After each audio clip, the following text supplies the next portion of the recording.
et relève de la plénitude de l'amour d'Allah d'aimer ce qu'il aime et de détester ce qu'il déteste.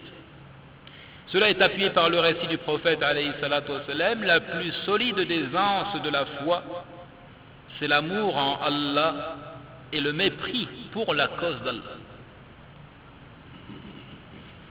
La plus solide des anses de la foi, c'est l'amour en Allah et le mépris pour la cause d'Allah. Et dans l'autre récit rapporté par Abu Daoud, celui qui aime pour Allah, qui déteste pour Allah, qui donne pour Allah et qui prive pour Allah a certes parachevé la foi. Après avoir cité les catégories de choses aimées, parlons des catégories de l'amour en tant que tel. Il dit Anwa'ul mahabba. يعلم أيها الإخوان المحبة أنواع محبة طبيعية مثل محبة الجائع للطعام ومحبة الظمآن للماء. ثانيا محبة الرحمة والشفقة مثل محبة الوالد لولده والأم لولدها. ثالثا محبة أنس وألفة مثل محبة الإخوان بعضهم لبعض ومثل محبة أصحاب الحرفة الواحدة بعضهم لبعض.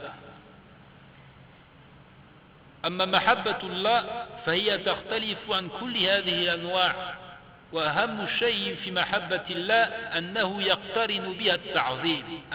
يقترن بها التعظيم.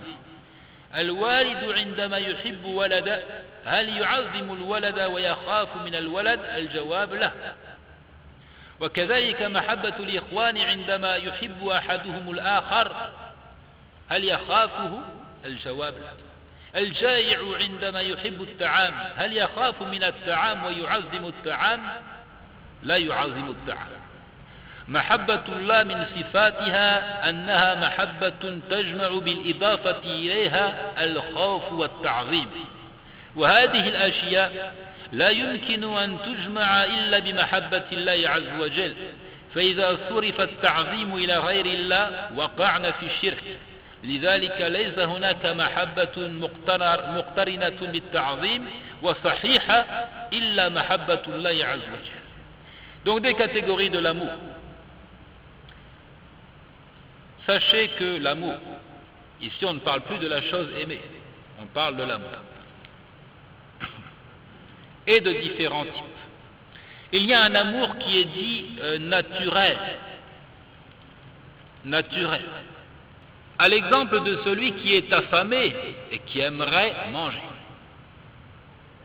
Aimer manger lorsqu'on a faim, c'est naturel. Et comme l'amour pour l'eau de la part d'un individu assoiffé. Aimer boire un verre d'eau fraîche lorsqu'on a soif, c'est naturel. C'est normal. Un amour dit de clémence et de compassion, comme l'amour du père pour son enfant, ou encore l'amour de la mère pour son enfant.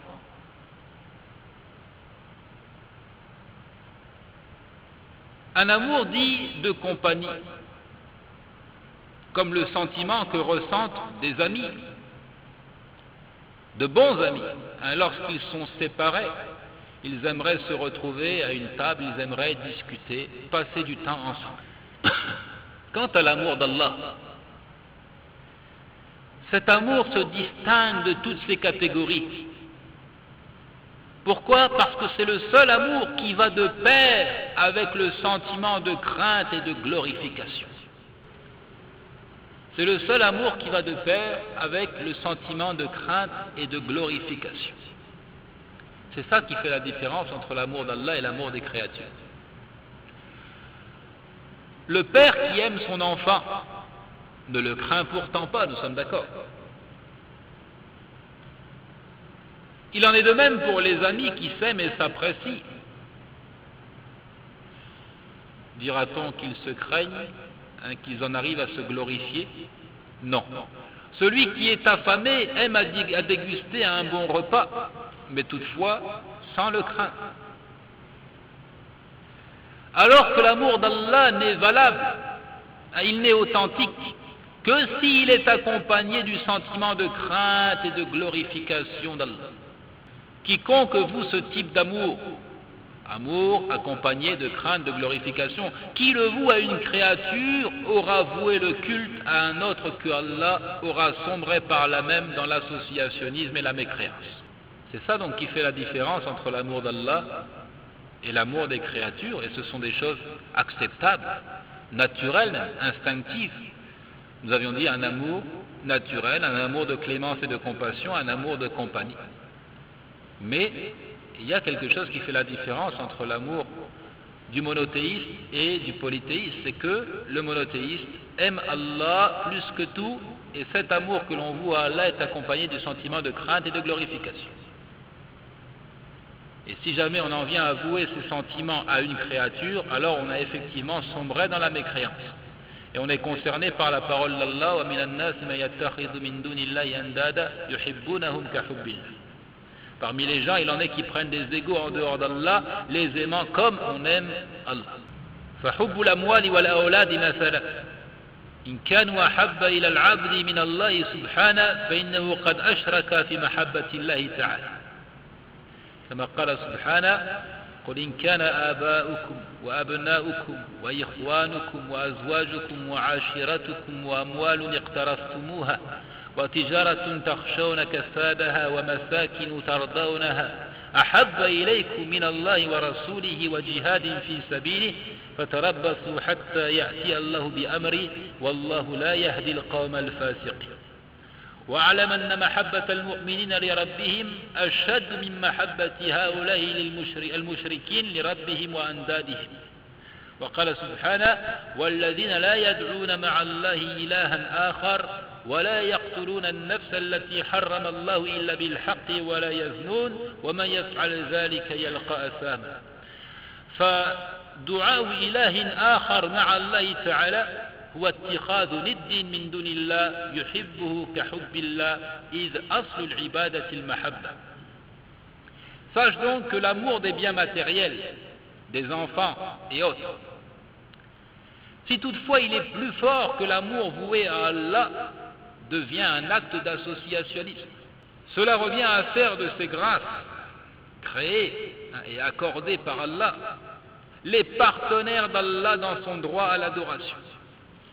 Cela revient à faire de ces grâces, quelles qu'elles soient, d'argent, de biens, d'enfants, qui sont pourtant créés, distribués par Allah, à en faire donc les partenaires d'Allah dans son droit à l'adoration, son droit à recevoir le plus intense de notre amour, amour mêlé de crainte et de vénération.